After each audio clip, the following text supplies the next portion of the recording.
can't pander to the gays, they can smell it. Ha, ha, ha. No. Hello human people, I'm Vienna and welcome to Queerly Read, where I usually try to concentrate on the positive and at least somewhat nice queer readings.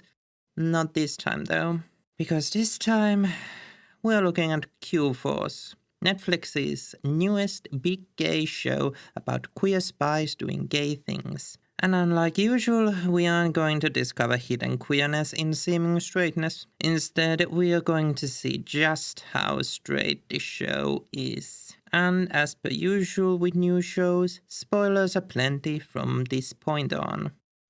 Let's start with a quick recap. Steve Merriweather, aka Agent Mary, is a gay who is a spy and wants to prove himself to Big Daddy Straight. Because he's a gay and gays need to do that. While he's proving himself to Daddy Straight, he discovers that the whole Big Straight system is corrupt, homophobic and bad. But that it's also bad to destroy the Big Straight system, and we need it, I guess. And at the end, Big Daddy Straight says that Steve is a good gay. The corrupt system is left largely unchanged, and all is well. You know, I had pretty high hopes for this show at the end of the first episode. What part of shit can do you not understand? Mary and the rest of the Q-Force were about to be fired from the agency, and for a bright, shining moment, I thought that they were going to become like a queer A-team or something.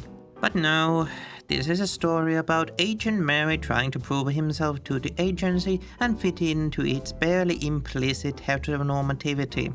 Oh, there's other characters, but they seem more like they just don't wanna hang, and I guess Mary has this thing that they might as well help with. And to fit in, he has to show that he's the best of the best, the spyest of spies. Although you'd think that he had already done that by getting the highest scores in his final spy exam, but I guess not. Here's the thing. The only way to win in the straight game is to be straight. That doesn't mean you can't win if you're queer. It just means that you need to be like the straights. The system isn't there for you to change, it's there to change you. Which the show kinda does explore actually, but I'm gonna write about that in a blog post because it doesn't matter to the outcome. And focus, Vino, focus. The show is obviously taking the angle that if we just break that glass ceiling, everything will be fine and hashtag equality. What? The implication here is that if you're queer, A, you need to prove yourself to the straights, and B, you need to be the absolute best of the best in order to be viewed as something akin to an equal. Basically, you need to buy your way out of your own queerness. Now, if we disregard the fact that the system will also try to make it impossible for you to prove yourself, if it takes the best of the best to be considered adequate, it doesn't pave the way for inclusivity.